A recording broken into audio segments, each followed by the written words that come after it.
The glass award shattered against the wall, my name etched into the shards. Robert used my digital signature to fire the security contractor, and now the man's swinging at my head. My fingers close around his encrypted keycard as security drags him away. $3 billion, my company, my sanity, all hanging by this stolen plastic. Sarah's whisper cuts through the chaos. He's framing you. The boardroom door locks behind me. No way out. The mahogany table stretched toward the horizon, a polished mirror reflecting the fluorescent strips overhead. Arthur's Sterling gripped the edge of his leather chair. The graph on the projection screen, a jagged mountain range of quarterly growth, blurred into a gray smear. Silence surged in the room, heavy and expectant. The $3 billion valuation for the Zenith Tech IPO hung in the air like a guillotine blade, shimmering and lethal. Arthur's heart hammered against his ribs in a frantic, irregular rhythm. He tried to recall the meeting from the previous afternoon, the one where he had supposedly signed the final merger contract. His mind was a vast, white void. He remembered walking toward the office, the scent of rain on the San Francisco pavement, and then nothing. A 12-hour gap had been carved out of his consciousness. Marcus, the lead underwriter from Goldman Sachs, leaned forward, his cufflinks clicking against the wood with the sound of a ticking clock. "Arthur, the cloud infrastructure figures? We need your confirmation on the final signature before we proceed." Arthur opened his mouth, but the words dissolved like salt in water. His tongue sat heavy, a useless slab of muscle. He scanned the faces of the board members.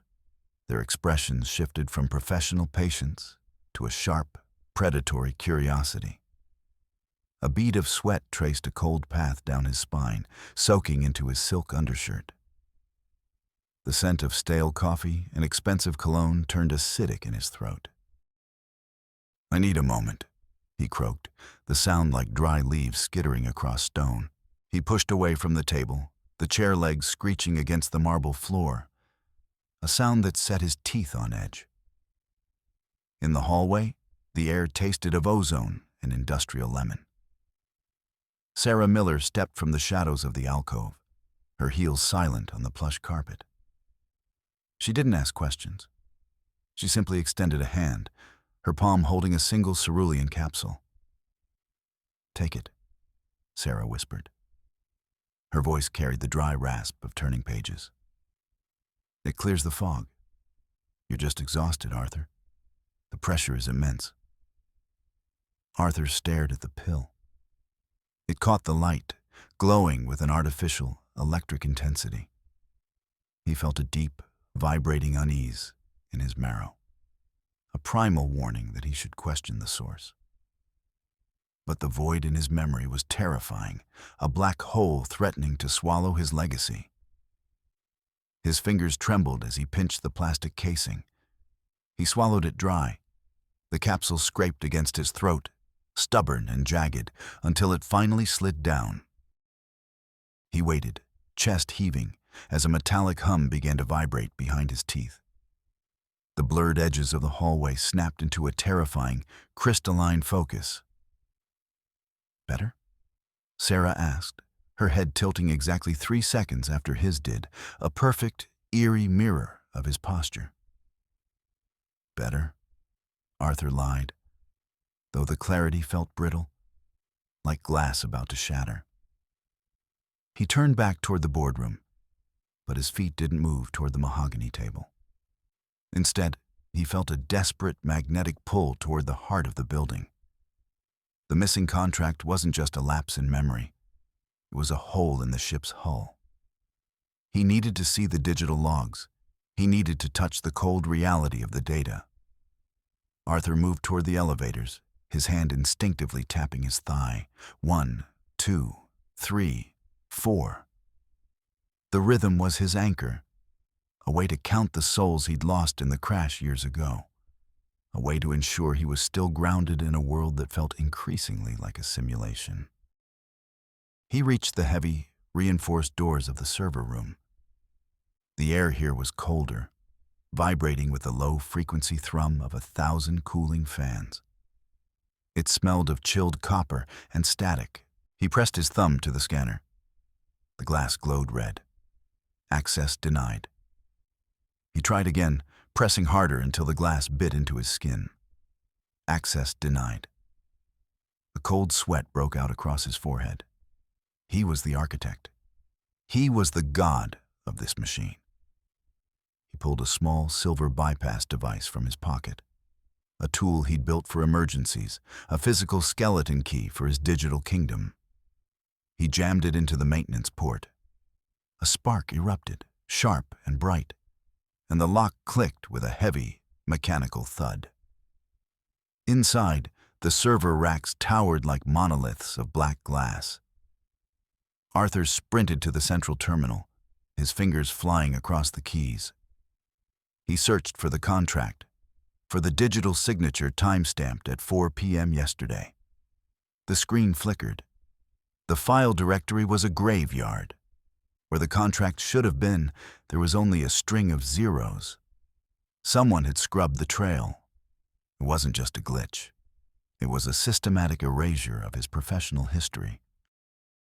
He felt a phantom weight on his chest, as if the very air in the server room was being replaced by lead. "Arthur? What are you doing down here?" The voice was like a razor blade wrapped in silk. Arthur spun around to see Robert Vance standing in the doorway. Robert was counting the ceiling tiles, his eyes darting in a rhythmic pattern before settling on Arthur. He adjusted his silk pocket square, a flash of peacock blue against a charcoal suit. "The board is waiting," Robert said, his voice smooth as aged bourbon.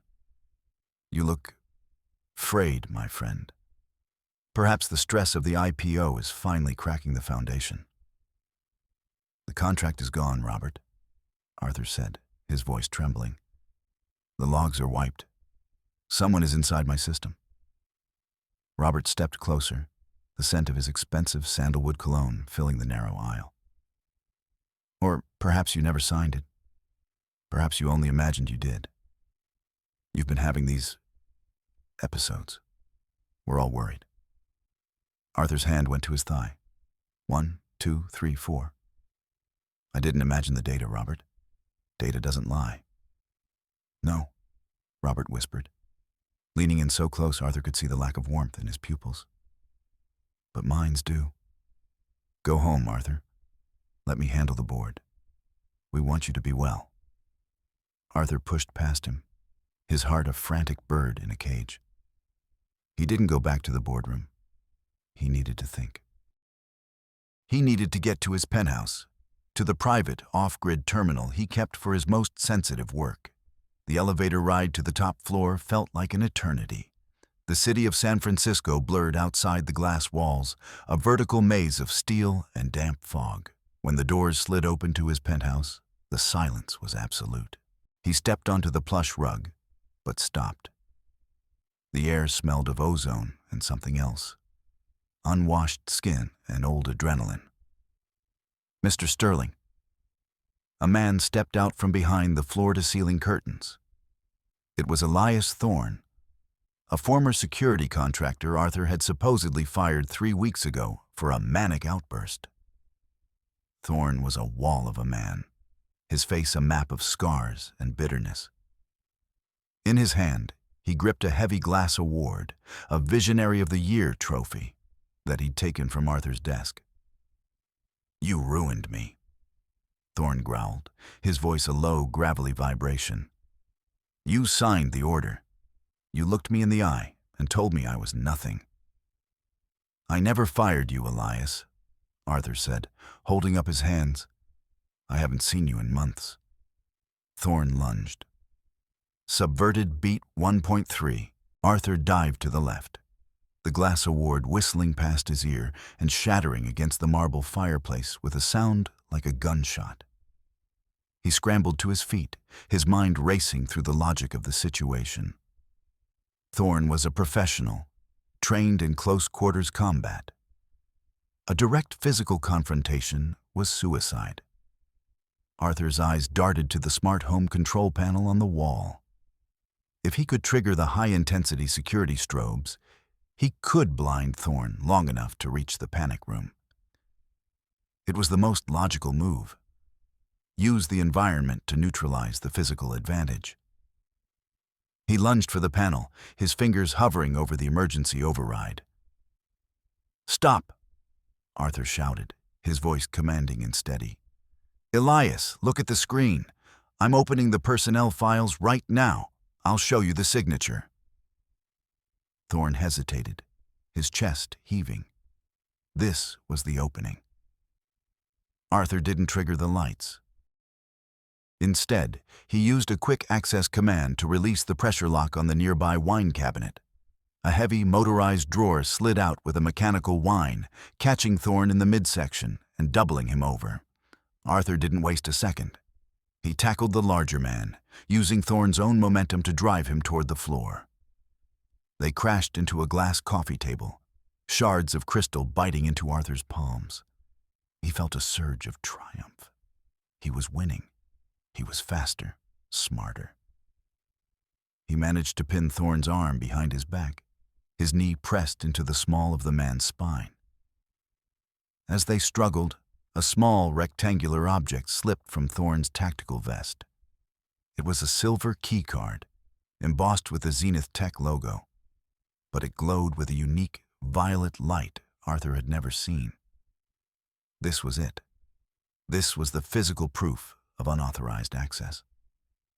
Thorne must have been the one Robert used to plant the manic evidence. "I've got it," Arthur breathed, a wave of relief washing over him. He snatched the key card, feeling the cold, brushed metal against his skin. This was the smoking gun. With this card, he could bypass any encryption Robert had set. He could reclaim his life. Thorne let out a choked groan and went limp. Arthur stood up, his breathing ragged, clutching the silver card like a holy relic. He had outmaneuvered the assassin. He had the key to the kingdom. He felt a surge of adrenaline, a sense of absolute competence. He would take this card to the SEC, show them the back doors Robert had built, and end this coup tonight. He looked down at the card, his thumb tracing the smooth edge. He felt a moment of pure, unadulterated victory. The crisis was under control. Suddenly, the key card in his hand emitted a sharp, high-pitched chirp. The violet light turned a blood red. Arthur's brow furrowed. He tried to grip the card tighter, but it began to vibrate with an intense, burning heat. He dropped it. The card hit the floor and hissed, a small plume of acrid white smoke rising from its surface. He lunged to pick it back up, but as his fingers touched the metal, his vision swam. The smart home panel on the wall didn't show personnel files. It showed a live feed of his own penthouse, and on the screen, a time-stamped video began to play. A video of Arthur Sterling, looking wild-eyed and disheveled, attacking a frightened Elias Thorne without provocation. The victory of obtaining the card had been the final piece of the trap. The card wasn't a key, it was a beacon. A heavy thud echoed at the front door. "Police, open up! We have a report of a violent assault." Arthur looked at Thorne, who was now sitting up, wiping a smear of blood from his lip with a predatory grin. The man wasn't an assassin. He was an actor. And Arthur had just given him the performance of a lifetime. The silver card hadn't unlocked his files. It had triggered a silent alarm that broadcast his attack to the local precinct. He was now a fugitive in his own home, holding the very weapon that would be used to prove his insanity. Arthur scrambled backward, his heart pounding against his ribs. He couldn't stay. If they caught him now, With Thorne bleeding on the floor and the video evidence already in the cloud, it was over. He sprinted toward the service entrance, his boots skidding on the marble. He burst through the door into the stairwell just as the front door was kicked open. The sound of heavy boots echoed in the hallway behind him. He ran down 20 flights of stairs, his lungs burning, the scent of concrete and old dust filling his nose. He emerged into the rainy San Francisco night, the fog swallowing the streetlights. He needed a place to hide. He needed someone he could trust. His phone buzzed. A text from Sarah Miller. "I'm at the safe house on Geary. I saw what happened on the feed. I'm the only one who knows Robert's password. Come now." Arthur hesitated. Sarah had given him the pill. Sarah was Robert's right hand. But she was also the only one who had reached out.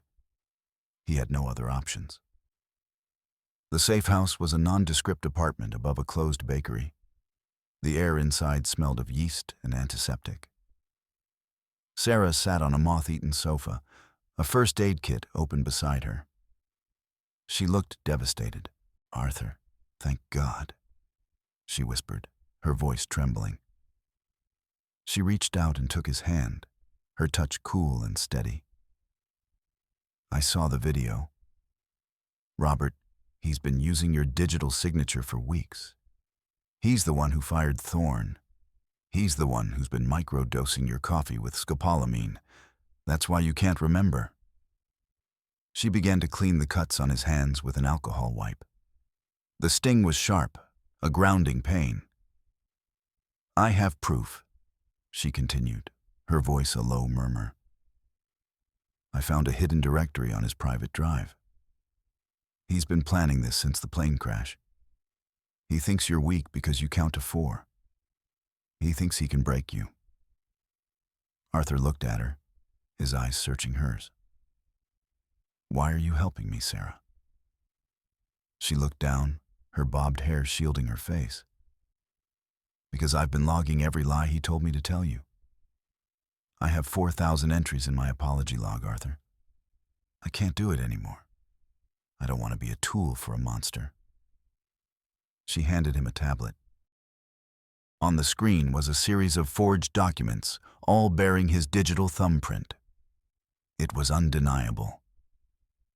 Robert was framing him for a total mental collapse to trigger a key man clause in the IPO, which would give Robert absolute control of Zenith Tech. "We have to go back," Arthur said, his jaw tightening. "The SEC audit starts at dawn. If I can get into the basement archives, the physical paper trails, I can prove the signatures are fakes. The digital world is compromised, but the paper doesn't lie." Sarah nodded. "I'll get you in through the loading dock. But Arthur, if they catch you, Robert has the commitment papers ready. He's going to put you away forever." "He can try," Arthur said, his hand tapping his thigh. 1, 2, 3, 4. They arrived at Zenith HQ as the sun began to bleed a pale, sickly gray through the fog. The building loomed like a tombstone of glass and steel. They slipped through the loading dock, the air smelling of diesel and wet cardboard. As they entered the main lobby, the building seemed to groan. The lights overhead began to flicker in a rhythmic, staccato pattern. Short, short, short. Long, long, long. Short, short, short. SOS, Arthur whispered. Suddenly, the hidden speakers in the ceiling crackled to life. A voice filled the hallway. Arthur's own voice, but distorted, pitched down into a demonic growl. "I'll kill them all," the recording screamed. "I'll burn this company to the ground before I let them take it. They're in the walls. I can hear the servers screaming." "It's not me," Arthur shouted over the noise, his hands over his ears. "That's a deep fake. Robert is using the building's audio system." The lights shifted to a bruising violet. The marble floors seemed to tilt. Arthur felt a wave of nausea. The scopolamine was still in his system, and the sensory overload was pushing him toward the edge. "This way," Sarah yelled, pulling him toward the basement stairs. They descended into the bowels of the building, where the air was thick with the scent of old paper and stagnant air. This was the archive, a labyrinth of rolling metal shelves and dust-covered boxes.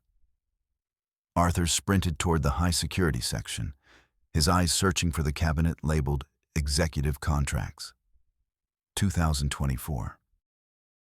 He found the drawer, but it was locked with a physical keyway, a relic of the building's original construction. He reached into his pocket for his keys, but his hand came up empty. He'd lost them in the struggle with Thorne. "Wait," he said, noticing something glinting at the back of a nearby shelf. He reached in and pulled out a small leather pouch. He opened it. Inside were his personal office keys, his private journal, and a half-empty bottle of prescription sedatives he'd never seen before. He planted them. Arthur breathed, the realization hitting him like a physical blow. "He put my private things here so the auditors would find them, to make it look like I was hiding my illness in the basement." "Arthur, look out!" Sarah screamed. Arthur spun around. Two men in white clinical uniforms were advancing down the narrow aisle. They weren't police. They were private medical transporters, hired muscle with a medical veneer. One of them held a heavy, stainless steel gurney. The other held a sedative dart gun. "Mr. Sterling," the taller one said, his voice a flat, robotic monotone. "Mr. Vance is very concerned about your safety. We're here to take you to a quiet place where you can rest." "Get away from me," Arthur spat, backing into a heavy rolling file cabinet. The transporters moved with practiced efficiency, splitting up to flank him. The space was too tight to run. The air felt heavy, pressing in on his chest. James Thompson, the lead transporter, checked his tactical watch. "Check, clear, secure," he muttered under his breath. He stepped forward, his hand reaching for Arthur's throat. Arthur didn't panic. He counted. 1, 2, 3, 4. As Thompson lunged, Arthur grabbed the handle of the rolling file cabinet, a 3-ton mass of steel and paper, and threw his entire weight into it. The cabinet shrieked as its wheels protested, sliding across the floor with the force of a battering ram. It caught Thompson's leg, pinning him against the opposite shelf with a sickening crunch of bone. The second transporter fired the dart gun. Arthur dived behind a stack of boxes, the dart thudding into the cardboard inches from his face. He grabbed a fire extinguisher from the wall, pulled the pin, and squeezed the trigger. A cloud of white, freezing chemical powder erupted, filling the aisle with a blinding, choking fog. Arthur didn't wait to see if they were down. He scrambled over a desk and lunged for the ventilation grate near the ceiling. He pulled himself into the cramped metal tunnel just as the second transporter burst through the smoke. "He's in the ducts," the man shouted. Arthur crawled, the cold metal biting into his knees and elbows. The air in the shaft was thin and tasted of rust. He moved blindly, his heart hammering against the tin walls like a drum. He stopped when he heard voices drifting up through a vent below him. He peered through the slats. He was directly above Robert's private office. Robert was sitting at his mahogany desk, counting the floor patterns. Sarah Miller stood across from him, her posture no longer slumped in grief, but rigid and predatory. "Is it done?" Robert asked, his voice devoid of its usual warmth. Sarah pulled out her phone and began typing rapidly, the click, click, click of her apology log. "The transporters missed him in the basement, but he's trapped in the building. The SEC is upstairs. The board is ready to sign the commitment papers the moment he shows his face." "And the Project Glass folder?" Robert asked. Sarah smiled, a cold, sharp expression that made Arthur's blood turn to ice. It's active. The moment he tries to access the poisoning logs, the logic bomb will trigger. It won't just delete the evidence, Robert. It will wipe his entire cloud identity. By the time the police get here, Arthur Sterling won't exist. He'll just be a man in a suit with a head full of ghosts. Arthur gripped the edges of the vent, his knuckles white. Sarah wasn't his savior. She was the architect of his destruction. Every word she'd said, every pill she'd given him, had been a step toward this moment. He felt a wave of profound, crushing isolation. He was alone in the dark, crawling through the bowels of his own creation, while his two closest allies planned his erasure. He needed to get to the main server room. He needed to find Project Glass before they did. But Sarah's words echoed in his mind. The moment he tries to access it, the logic bomb will trigger. It was a trap. But it was the only trail left. Arthur pushed forward, his movements silent and mechanical. He reached the server room vent and dropped to the floor, landing like a ghost in the chilled air. The room was dark, the only light coming from the pulsing blue LEDs of the processor racks. He sat at the terminal, his fingers hovering over the keys. He saw it. A hidden directory, buried deep within the kernel of the Zenith OS Project Glass. He pulled out the silver keycard he'd taken from Thorne. He knew it was a beacon. He knew it was a trap. But he also knew something Robert didn't.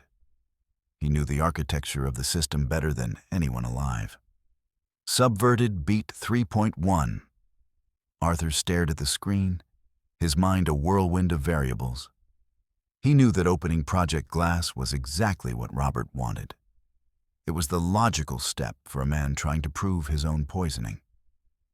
If he opened it, the self-destruct sequence would initiate, and his reputation would be incinerated. But Arthur had a plan. He wouldn't just open the file. He would use the silver keycard to create a sandbox, a virtual isolation chamber, around the directory. By wrapping the folder in a secondary layer of code, he could examine the contents without letting the logic bomb communicate with the rest of the server. It was a brilliant surgical maneuver. He would trap the trap. He felt a surge of his old confidence. This was why he was the CEO. This was why he was the visionary. He inserted the silver keycard into the drive. The violet light flickered, then stabilized into a steady, pulsing glow. Check the redundancy, Arthur whispered to himself. 1, 2, 3, 4. He executed the sandbox protocol. The screen flashed green, isolation layer active. He took a deep breath, the scent of chilled copper filling his lungs. He clicked on Project Glass. The folder opened. Inside were hundreds of files. Video logs of the smart home manipulation, chemical breakdowns of the scopolamine doses, and recorded conversations between Robert and Sarah. It was all there. A mountain of evidence that would not only exonerate him, but send Robert to prison for the rest of his life. Arthur felt a massive weight lift from his shoulders. He'd done it. He'd outsmarted the saboteurs at their own game. He began to initiate a high-speed download to an external drive, his heart soaring with the rhythm of the data transfer. "You're a genius, Arthur," he muttered, a small, triumphant smile tugging at the corners of his mouth. They actually thought they could catch you in a simple loop. He watched the progress bar. 80%, 90%, 100%. Transfer complete. He leaned back in the chair, his breathing finally slowing.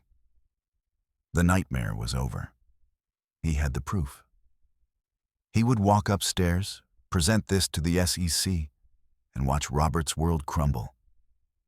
Suddenly, the server room lights turned a brilliant, blinding white. The cooling fans shrieked, rising to a deafening, high-pitched wail. Arthur's smile vanished. He looked at the screen. The isolation layer wasn't green anymore. It was a deep, pulsing red. A message appeared in the center of the monitor, written in Robert's elegant serif font. "Thanks for the bridge, Arthur. We couldn't get past the hardware firewall without your physical keycard." Arthur's blood ran cold.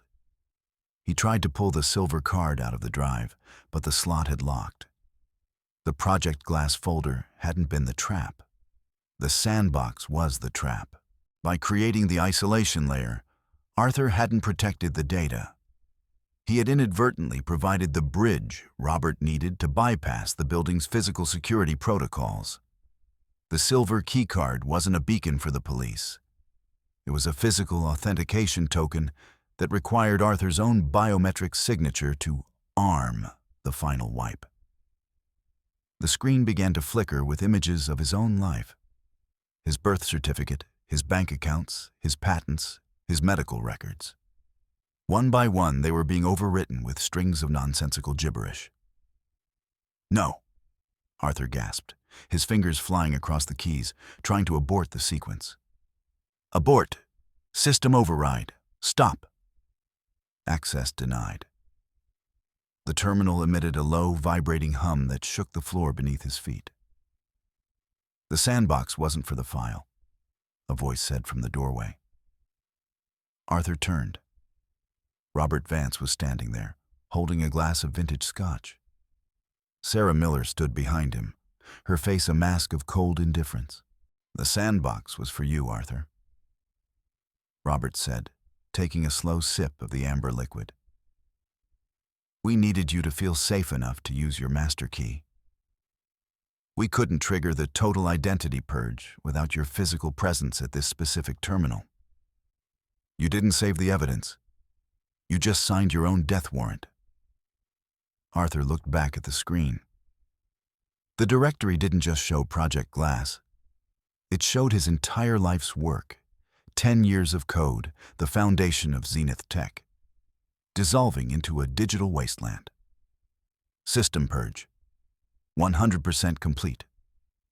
The screen went black. Arthur stood up, his knees shaking. He felt a profound sense of vertigo, as if the floor had suddenly turned to water. Everything he was, everything he had built, was gone. To the world outside this room, Arthur Sterling was no longer a visionary. He was a man with no history, no assets, and a documented history of violent, paranoid behavior. "The board is upstairs with the police, Arthur," Robert said, his voice dropping to a whisper. "They've seen the video of you attacking Elias. They've seen the hallucinations we broadcast through the building. And now, they're going to see a man standing in a dark room, screaming about files that don't exist." The door burst open. Jennifer Martinez, the head of the board, stepped in, her face a mask of cold professionalism. Behind her were 4 police officers, and Richard Harris, the company lawyer, who was already whispering sorry to the doorframe as he entered. "Arthur," Jennifer said, her voice dripping with pity. "It's over. You need help." "He's been poisoning me," Arthur shouted, pointing at Robert. "Check the servers. Look at Project Glass." Jennifer looked at the blank screen. "There is no Project Glass, Arthur. There's nothing on the drive at all. It's empty. Just like your medical records say your mind is." The officer stepped forward, the metallic clink of handcuffs echoing in the sterile room. Arthur looked at Robert, who was counting the ceiling tiles with a look of serene triumph. He looked at Sarah, who was typing another apology into her phone. He felt the cold steel of the cuffs bite into his wrists. He felt the world tilting, the light from the fluorescent strips overhead becoming a jagged, painful smear. "I'm not crazy," Arthur whispered. But even to his own ears, the words sounded hollow. The desperate plea of a man who had lost his grip on reality. As they let him out of the server room, through the lobby where his own distorted voice was still screaming from the speakers, Arthur felt a strange, cold clarity. Robert had won. He had used Arthur's own brilliance, his own need for control, to destroy him. But as they reached the glass doors of the lobby, Arthur saw something Robert had missed. In the corner of the lobby was a massive, high-resolution display showing the real-time performance of the Zenith global network. It was a living map of the company's heart, a visualization of the hardware itself. Robert had wiped the files. He had wiped the cloud, but he hadn't wiped the hardware logs. Arthur stopped. He dug his heels into the marble floor. "One moment," Arthur said, his voice suddenly calm, the tremor gone. "Arthur, don't make this harder," Jennifer said, her hand on his arm. Arthur didn't look at her. He looked at his own reflection in the glass wall. He looked at the smartwatch on his wrist, the one piece of tech Robert had allowed him to keep because it was unconnected to the main server. But it wasn't unconnected. Years ago, during the plane crash that killed his team, Arthur had built a dead man's switch into the very silicon of the Zenith processors. It wasn't a piece of software. It was a physical instruction set, a ghost in the machine, that could only be triggered by a specific, rhythmic sequence of pressure on the hardware itself. Arthur began to tap his foot against the floor. 1, 2, 3, 4. He tapped his handcuffed wrists against his thigh. 1, 2, 3, 4. "What is he doing?" one of the officers asked. "He's having a seizure," Robert said, his voice tight with sudden anxiety. "Get him out of here." Arthur ignored them. He closed his eyes and visualized the circuitry. He wasn't thinking in code anymore. He was thinking in vibrations. He slammed his shoulder against the lobby's central support pillar, a pillar that contained the main fiber optic trunk for the entire building. The impact sent a shock wave through the glass. Suddenly, the lobby screens flickered. The distorted recordings of Arthur's voice cut out, replaced by a deafening, rhythmic hum. The main display didn't show the network map anymore. It showed a live feed of Robert Vance's private office from 20 minutes ago. The audio surged, filling the lobby with Robert's voice, clear and undistorted. "The sandbox was for you, Arthur. We needed you to feel safe enough to use your master key. You didn't save the evidence. You just signed your own death warrant." The board members froze. The police officers stopped pulling at Arthur's arms. The screen shifted. It showed the chemical analysis of the scopolamine. It showed Sarah Miller's apology log, entry by entry, detailing every lie she'd told. It showed the degradation index Robert had used to map Arthur's mental collapse. Arthur hadn't been trying to download the data. He had been routing the server's internal hardware logs, the black box of the machine, to the SEC's public portal and every screen in the building. Robert had wiped the software, but the hardware remembered everything. The physical movement of the data, the heat signatures of the processors, the unauthorized access points. It was all there, translated into a visual narrative of treason. The final image on the screen was a recording of a secret meeting between Robert and a rival tech firm, showing Robert selling Zenith's core architecture for $1 billion offshore payout. The silence in the lobby was absolute, broken only by the hum of the machines. Jennifer Martinez turned toward Robert, her face a mask of fury. "Robert, what is this?" Robert's face went pale. He looked at the screen, his eyes darting frantically as he tried to find a ceiling tile to count. But there were no patterns left. The world had become a chaotic, unscripted mess. It's a fabrication," Robert stammered. "A final hallucination." "The hardware logs don't lie, Robert," Arthur said, his voice steady and cold. "People do. The lead police officer stepped away from Arthur and moved toward Robert. "Mr. Vance, I think you need to come with us. And Miss Miller, don't move." Sarah Miller didn't try to run. She just stood there, her head tilted, her fingers frozen over her phone. She looked at Arthur, and for the first time, her expression didn't mirror his. It was a look of pure, hollow defeat. The officers removed the handcuffs from Arthur's wrists. The metal felt light. The weight of the conspiracy finally lifted. Arthur stood in the center of the lobby as the sun finally broke through the San Francisco fog, casting long, golden fingers across the marble floor. He watched as Robert and Sarah were led away, their shadows stretching out behind them like ghosts. He was the CEO again. He was the visionary. The $3 billion IPO was back on track. The board was already crowding around him, apologizing, offering him water, asking for his next directive. Arthur looked at the mahogany table in the boardroom, visible through the glass walls. He looked at the jagged mountains of the growth charts. He felt a deep, vibrating exhaustion in his bones. He realized that for 10 years, he had been trying to build a world that he could control, a world where he would never be blindsided again. And in doing so, he had built a cage. "Arthur?" Jennifer asked, her voice soft. "We need to prepare for the SEC filing. We can be ready by noon." Arthur looked at her. He looked at the smartwatch on his wrist, the device that had been his only friend in the dark. He unbuckled the strap. He set the watch on the mahogany table. "I'm resigning," Arthur said. The room went silent. "You can't," Richard Harris whispered, apologizing to his own briefcase. "The company. The legacy. The legacy is a machine," Arthur said. "And I'm tired of being a variable." He turned and walked out of the glass tower, leaving the screens and the servers and the billions of dollars behind. He walked into the cool, damp air of the city, his feet finding a rhythm that didn't involve counting.